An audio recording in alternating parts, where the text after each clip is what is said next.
꿀 한 숟가락. 누군가에게는 콩팥을 살리는 생명수이고 누군가에게는 심장을 그 자리에서 멈추게 하는 독약입니다. 같은 꿀인데 왜 이렇게 다른 결과가 나오는 걸까요? 대한신장학회와 국민건강영양조사 2021년 자료에 따르면 우리나라 성인 10명 중 1명 가까이가 만성 콩팥병을 안고 살아갑니다. 더 두려운 사실은 이겁니다. 65세 이상 어르신 중 당뇨까지 있으신 분은 10명 중 4명 가까이가 이미 콩팥이 손상된 상태, 그리고 대다수는 자신이 몇 단계인지조차 모르고 계십니다. 문제는 꿀이 아닙니다. 자신의 EGFR, 콩팥 여과율 수치가 얼마인지 모른다는 것이 문제입니다. 그 숫자 하나가 지금 이 순간 꿀이 여러분에게 약인지 독인지를 결정합니다. 반갑습니다. 저는 지난 25년간 응급실과 인공신장실에서 콩팥이 무너지는 순간들을 지켜봐온 신장내과 전문의 김태준입니다. 꿀을 올바르게 드시고 콩팥 기능이 회복된 환자도 봤고, 꿀을 잘못 드시고 심장이 멈출 뻔한 환자도 봤습니다. 그 차이는 꿀의 종류가 아니었습니다. EGFR 수치였습니다. 오늘 세 가지를 말씀드리겠습니다. 꿀이 실제로 어떤 경로로 콩팥을 보호하는지, 어떤 함정이 그 보호를 도구로 바꾸는지, 그리고 여러분이 어느 그룹인지에 따라 꿀을 어떻게 달리 써야 하는지입니다. 지금 화면 아래 좋아요를 눌러주십시오. 내 콩팥을 끝까지 지켜내겠다는 여러분 자신과의 약속입니다. 경상북도 안동에서 초등학교 교단을 지키다 은퇴하신 66살의 이순자 씨. 어느 날 딸이 귀한 천연꿀 2병을 들고 왔습니다. 하나는 국산 아카시아 꿀, 하나는 마트에서 산 저렴한 꿀이었습니다. 딸은 웃으며 말했습니다. 엄마, 이거 몸에 좋대. 매일 한 숟가락씩 먹어. 이순자 씨는 2병을 나란히 식탁에 올려놓고 한참을 바라봤습니다. 어느 게 나한테 괜찮은 걸까? 나는 지금 콩팥이 몇 단계지? EGFR이 얼마더라? 아무도 그걸 얘기해 준 적이 없었습니다. 이게 그냥 개인의 이야기가 아닙니다. 대한신장학회 자료를 보면 당뇨가 있는 60대 이상 어르신의 콩팥병 유병률은 30대의 4배에 가깝습니다. 그런데 진단을 받지 못한 채 지내시는 분들이 훨씬 더 많습니다. 콩팥은 망가져도 소리를 내지 않거든요. EGFR을 모른다는 것, 그것이 꿀을 가장 위험한 도박으로 만드는 첫 번째 이유입니다. 혹시 지금 꿀을 드시고 계신데 자신의 EGFR을 모르시는 분은 댓글에 숫자 1번을 남겨주십시오. 이미 검사를 받고 수치를 알고 계신 분은 좋아요를 눌러주세요. 잠깐 여기서 끄시면 안 됩니다. 꿀이 콩팥을 보호하는 진짜 경로, 교과서에도 잘 안 나오는 그 메커니즘을 지금부터 말씀드릴 겁니다. 딱 1분만 더 봐주십시오. 그리고 그 메커니즘 안에 여러분이 전혀 예상하지 못했던 반전이 하나 숨어 있습니다. 자, 이제부터가 오늘의 핵심입니다. 꿀이 콩팥에 좋은 이유를 물으시면 많은 분들이 이렇게 대답하십니다. 에너지가 빨리 흡수되니까요. 소화 부담이 없으니까요. 틀린 말은 아닙니다. 하지만 그게 전부라면 포도당 주사도 콩팥에 좋다는 얘기가 되는데 그건 말이 안 되잖아요. 진짜 이유는 다른 데 있습니다. 장 안에 있습니다. 2024년 국제신장학 저널 위널 페일리어에 발표된 연구입니다. 만성 콩팥병을 유발한 실험주에게 천연꿀을 투여했더니 신장 조직의 염증 지표인 TNF-알파와 IL-6가 유의하게 감소했고 혈청 요소질소 수치도 떨어졌습니다. 같은 열량의 설탕만물을 먹인 그룹에서는 이런 변화가 없었습니다. 단순히 당이 들어간 게 아니라 천연꿀 특유의 성분이 작용한 겁니다. 물론 이 연구는 동물 실험 결과이므로 사람에게 그대로 적용되려면 추가 임상 연구가 필요합니다. 그 성분이 바로 폴리페놀입니다. 천연꿀의 퀘르세틴과 캠페롤이 장속 비피도박테리아를 증식시키고 그 균이 단쇄지방산인 SCFAS를 만들어냅니다. 이 물질이 혈류를 타고 콩팥세포 표면의 GPR41, GPR43 수용체를 자극해 염증과 섬유화를 억제하는 겁니다. 꿀이 직접 콩팥으로 가는 게 아닙니다. 장이 콩팥을 보호하는 무기공장 역할을 하는 거죠. 그런데 여기서 반전이 있습니다. 이 경로를 완전히 차단해버리는 3가지 함정이 있거든요. 그리고 그 함정 중 하나는 아무리 좋은 꿀을 써도 아무리 올바른 온도로 타도 피할 수 없는 함정입니다. 지금부터 하나씩 짚어드리겠습니다. 함정 첫 번째입니다. 온도입니다. 아침마다 펄펄 끓는 물에 꿀을 타서 드시는 분들이 많으십니다. 따뜻하게 드셔야 몸에 잘 흡수될 것 같은 느낌, 저도 압니다.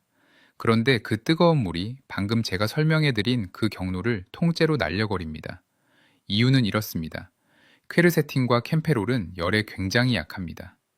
2023년 Frontiers in Immunology에 발표된 연구에 따르면 퀘르세틴은 NF-카베비 신호 경로를 억제해서 TNF-알파, IL-1베타, IL-6 같은 염증 유발 물질의 생성을 막습니다.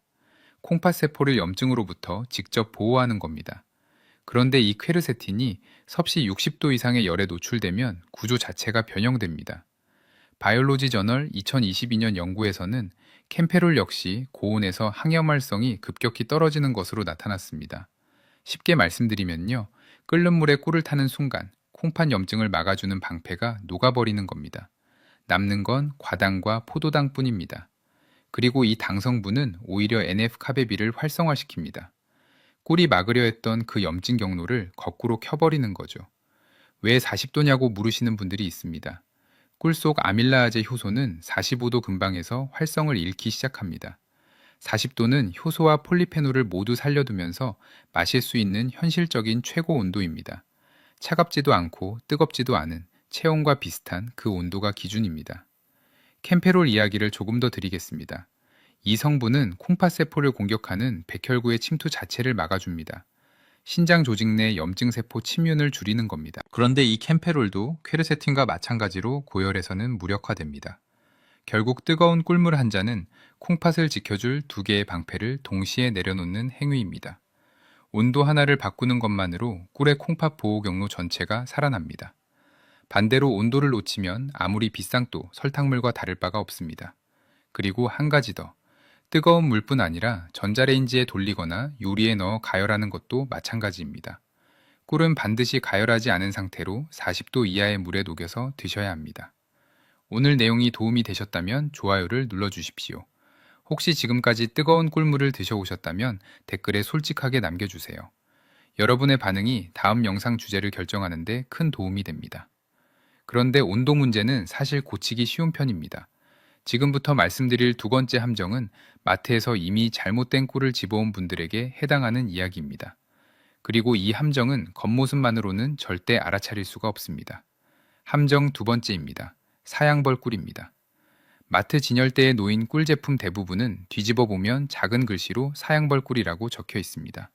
벌에게 설탕물을 먹여서 만든 꿀입니다. 꽃에서 꿀을 채취한 게 아니라는 뜻입니다. 문제는 이겁니다.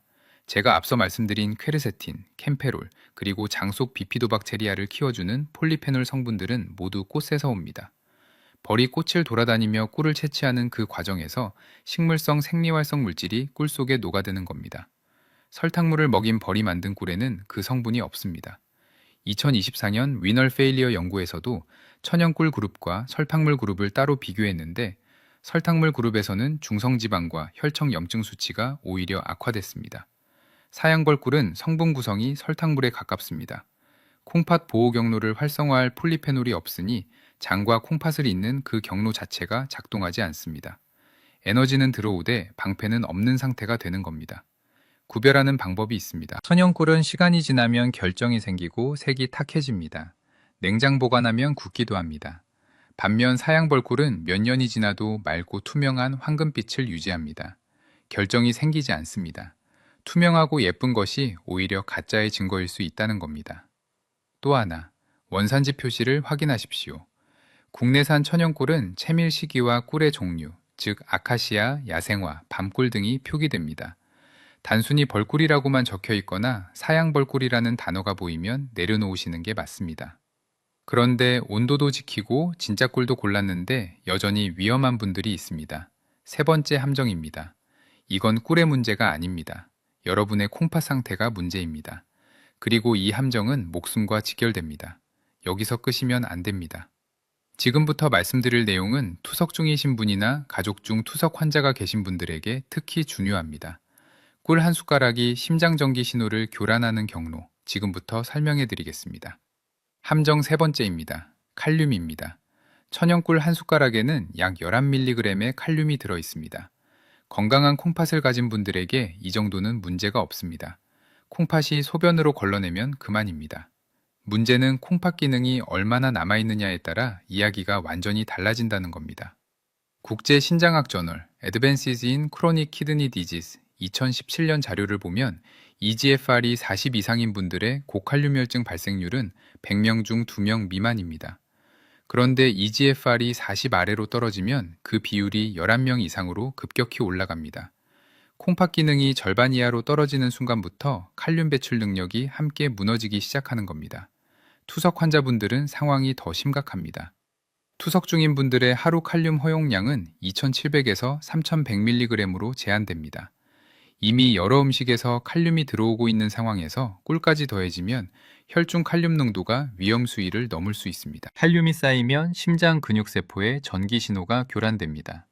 심실세동, 즉 심장이 불규칙하게 떨리다 멈추는 상태로 이어질 수 있습니다. 그래서 저는 세 그룹으로 나눠드립니다. EGFR 60 이상이신 분들은 녹색 그룹입니다. 오늘 말씀드릴 세 가지 실천법을 하루 3숟가락 이내에서 적용하실 수 있습니다. EGFR 15에서 60 사이, 즉 만성 콩팥병 3기에서 4기에 해당하시는 분들은 노란 그룹입니다. 하루 1숟가락 이내로 제한하시고 반드시 담당 의사 선생님께 칼륨 수치를 먼저 확인하신 뒤 드셔야 합니다. EGFR 15 미만이시거나 현재 투석 중이신 분들은 빨간 그룹입니다. 꿀을 포함한 모든 칼륨 공급원에 대해 반드시 신장내과 전문의와 상의하셔야 합니다. 제가 오늘 드리는 실천법을 그대로 적용하시면 안 됩니다. 물론 개인 상태에 따라 다를 수 있으니 오늘 내용은 일반적인 교육 정보로 받아들이시고 구체적인 적용은 담당 선생님과 함께 결정하시기 바랍니다. 이 세 그룹 구분이 오늘 영상에서 제가 드리는 가장 중요한 메시지입니다. 꿀 자체가 좋고 나쁜 게 아닙니다. 내 콩팥이 지금 어느 단계에 있느냐가 모든 것을 결정합니다. 그리고 그 단계를 알려주는 숫자가 바로 EGFR입니다. 혹시 아직 이 수치를 모르신다면 오늘 영상을 끄시고 가장 먼저 하실 일은 가까운 병원에서 혈액 검사를 받아보시는 겁니다. 그렇다면 녹색 그룹과 노란 그룹에 해당하시는 분들은 꿀을 어떻게, 언제, 무엇과 함께 드셔야 콩팥 보호 효과를 최대로 끌어낼 수 있을까요? 지금부터 세 가지 실천법을 하나씩 말씀드리겠습니다. 잠깐 여기서 한 말씀 더 드리겠습니다. 가족 중에 지금 투석 중이신 분이 계시다면 이 영상을 꼭 보여드리십시오. 사랑하는 마음으로 드린 꿀 한 숟가락이 어떤 결과를 만들 수 있는지 아는 것과 모르는 것의 차이가 너무 큽니다. 실천법을 말씀드리기 전에 한 가지 먼저 확인하셔야 합니다. 지금 자신이 녹색, 노란, 빨간 중 어느 그룹인지 모르신다면 오늘 실천법을 바로 적용하시면 안 됩니다. 첫 번째 할 일은 EGFR 확인입니다. 동네 내과나 건강검진센터에서 혈액검사 한 번이면 됩니다. 크레아티닌 수치와 EGFR을 함께 확인해 달라고 요청하시면 됩니다. EGFR을 이미 알고 계신 분들은 앞서 말씀드린 그룹을 확인하십시오. 60 이상이면 녹색, 15에서 64이면 노란, 15 미만이거나 투석 중이시면 빨간 그룹입니다. 오늘 실천법 3가지는 녹색 그룹 기준으로 설명드립니다. 노란 그룹 분들은 첫 번째 실천법만 하루 1숟가락 이내로 적용하시고 나머지는 담당 선생님과 상의 후 결정하십시오. 빨간 그룹 분들은 오늘 내용을 지식으로만 받아들이시고 반드시 전문의와 먼저 상담하십시오. 한 가지 더 말씀드립니다. 꿀은 하루 총량이 중요합니다. 녹색 그룹이라 해도 하루 3숟가락을 넘기시면 안 됩니다. 아무리 좋은 것도 과하면 콩팥에 부담이 됩니다. 그 선을 지킬 때 오늘 말씀드릴 실천법이 의미를 가집니다. 그리고 꿀을 고르실 때는 앞서 말씀드린 기준을 반드시 적용하십시오. 결정이 생기고 색이 탁한 것, 원산지와 꿀 종류가 명확하게 표기된 것이 천연꿀입니다. 투명하고 예쁜 황금빛에 사양벌꿀이라고 적힌 것은 아무리 저렴해도 오늘 실천법에는 쓸 수 없습니다. 재료가 맞아야 방법이 의미를 가지니까요. 자, 그러면 녹색 그룹 분들을 위한 첫 번째 실천법부터 시작하겠습니다. 아침에 눈을 뜨자마자 시작하는 콩팥 준비 의식입니다. 이 한 가지만으로도 장과 콩팥을 잇는 경로가 하루 종일 열린 상태를 유지할 수 있습니다. 첫 번째 실천법입니다. 아침 콩팥 준비 의식입니다. 밤새 공복 상태였던 장은 아침에 가장 민감하게 반응합니다. 이때 올바른 재료를 넣어주면 비피도박테리아가 빠르게 활성화되고 단쇄지방산 생산이 하루 종일 이어집니다. 준비하실 것은 3가지입니다. 40도 이하의 따뜻한 물 1컵, 천연꿀 1숟가락, 그리고 귀리 1숟가락입니다. 귀리, 즉 오트밀에 들어있는 베타글루칸은 대표적인 프리바이오틱 식이섬유입니다. 비피도박테리아의 먹이가 됩니다. 폴리페놀이 비피도박테리아를 증식시키고 베타글루칸이 그 균을 먹여 살리는 겁니다. 두 성분이 함께 들어올 때 단쇄지방산 생산이 훨씬 강화됩니다. 물론 이 조합에 대한 직접적인 임상 연구는 아직 진행 중입니다만 각각의 성분이 장내 유익균에 미치는 효과는 다수의 연구에서 확인된 바 있습니다. 만드는 방법은 간단합니다. 따뜻한 물에 귀리를 먼저 풀고 꿀은 마지막에 넣으십시오. 꿀을 먼저 넣고 뜨거운 물을 부으면 온도 문제가 생깁니다. 순서가 중요합니다. 마시는 시간은 아침 식사 30분 전 빈속에 드십시오. 위장에 아무것도 없을 때 폴리페놀 흡수율이 가장 높습니다. 양치 전에 드셔도 괜찮습니다. 레몬즙 반개 분량을 함께 넣으시면 구연산이 소변을 약알칼리성으로 유지해 신장결석 형성을 억제하는 데 도움을 줍니다. 레몬이 없는 날은 생략하셔도 됩니다. 핵심은 꿀과 귀리의 조합입니다. 지금 아침마다 꿀물을 드시는 분은 댓글에 아침이라고 남겨주십시오. 아직 시작 전이신 분은 좋아요를 눌러주세요. 이 아침 의식을 2주에서 4주 정도 꾸준히 이어가시면 장내 유익균 비율이 눈에 띄게 변화합니다. 물론 개인차가 있고 식단 전체에 영향을 받기 때문에 이것만으로 모든 것이 해결된다고는 말씀드릴 수 없습니다.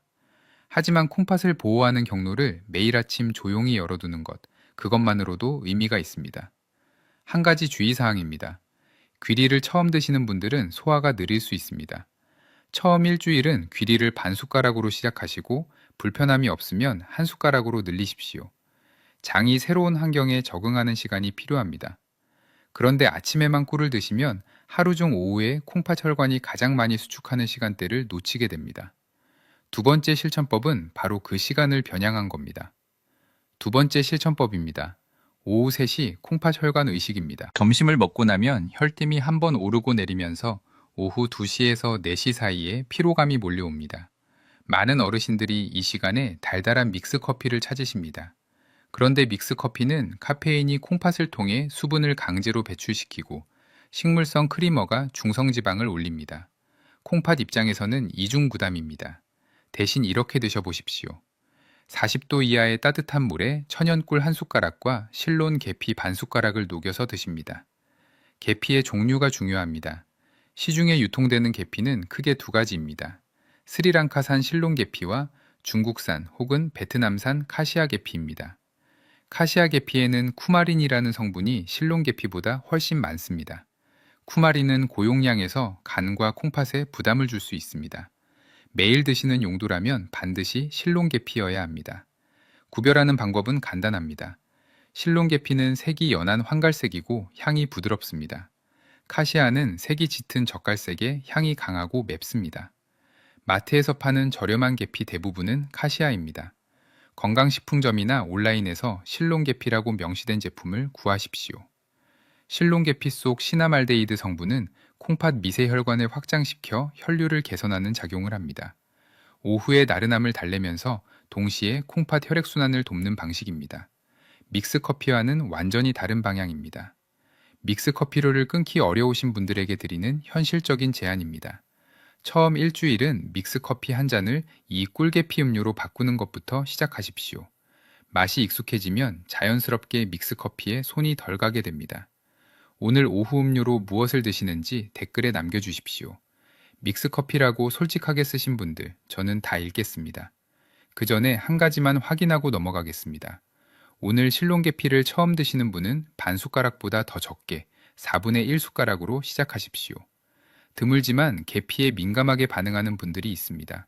위장에 불편함이 없으면 점차 늘려가시면 됩니다. 이슐린을 맞고 계시거나 혈당 강화제를 드시는 분들도 계피가 혈당에 영향을 줄 수 있으니 담당 선생님께 먼저 여쭤보시는 게 안전합니다. 딱 하나만 더 남았습니다. 오늘 밤 잠자리에 들기 전 마지막 실천법입니다. 밤마다 소변 때문에 잠을 설치시는 분들에게 가장 직접적인 방법입니다. 끄지 마십시오. 세 번째 실천법입니다. 잠자리에 들기 1시간 전 방광 잠금 의식입니다.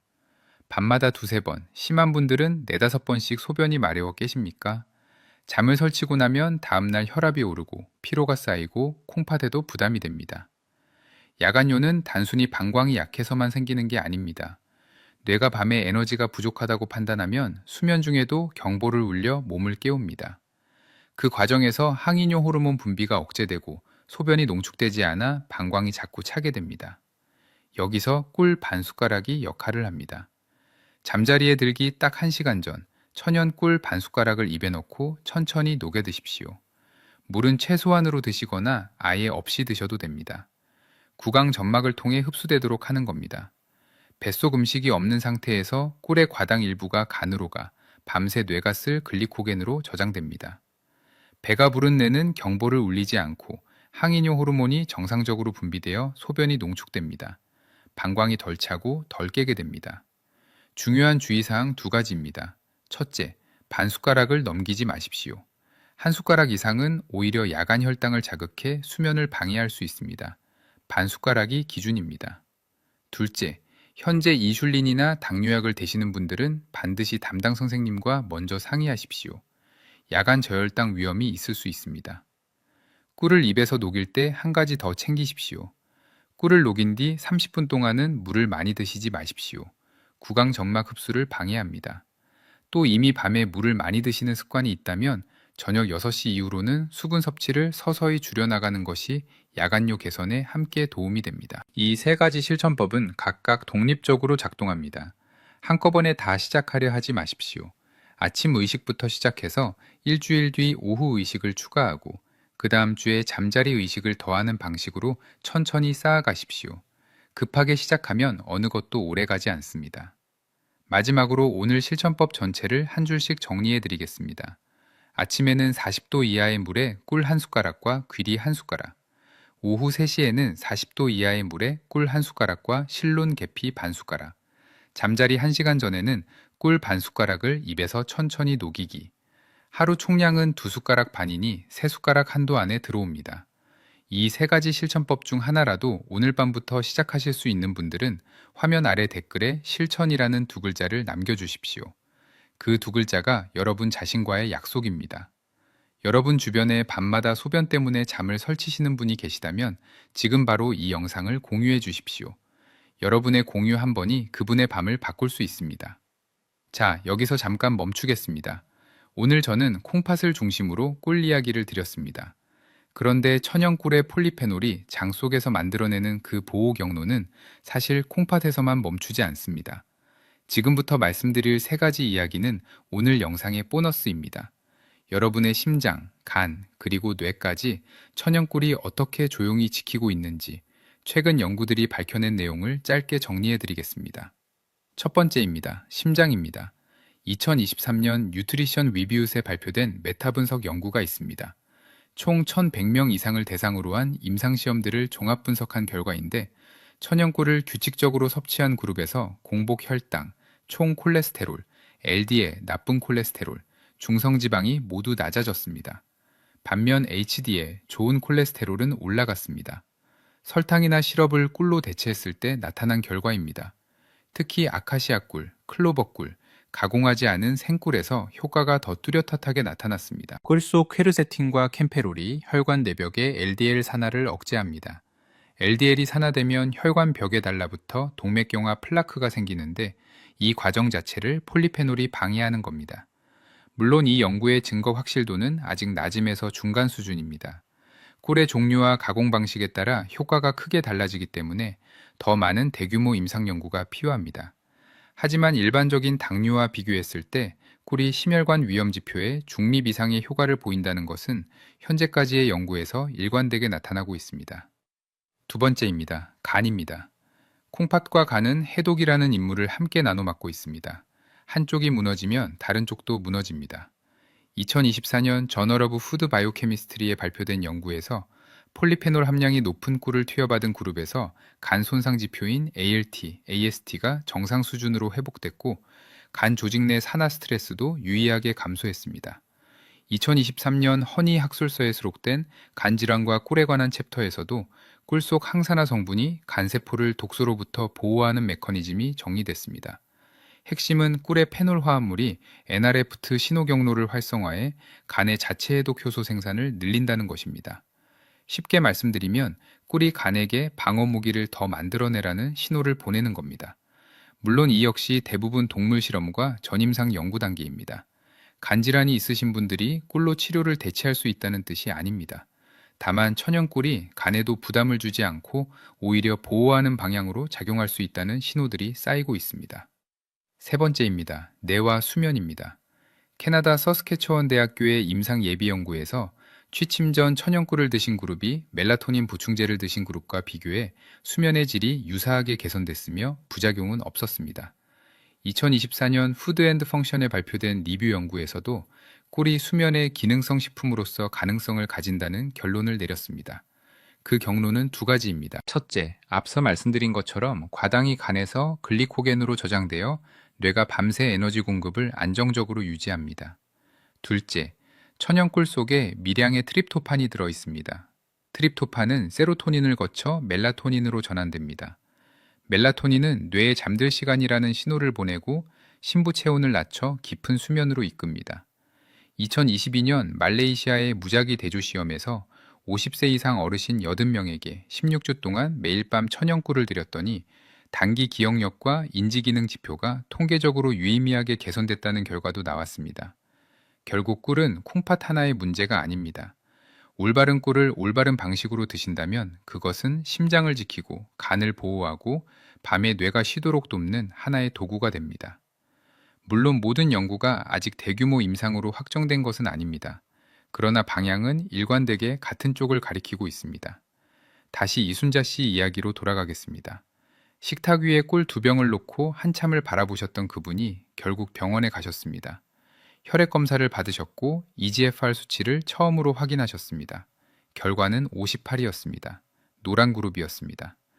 딸이 가져온 2병 중 1병은 사양벌꿀이었고 1병은 국산 아카시아 천연꿀이었습니다.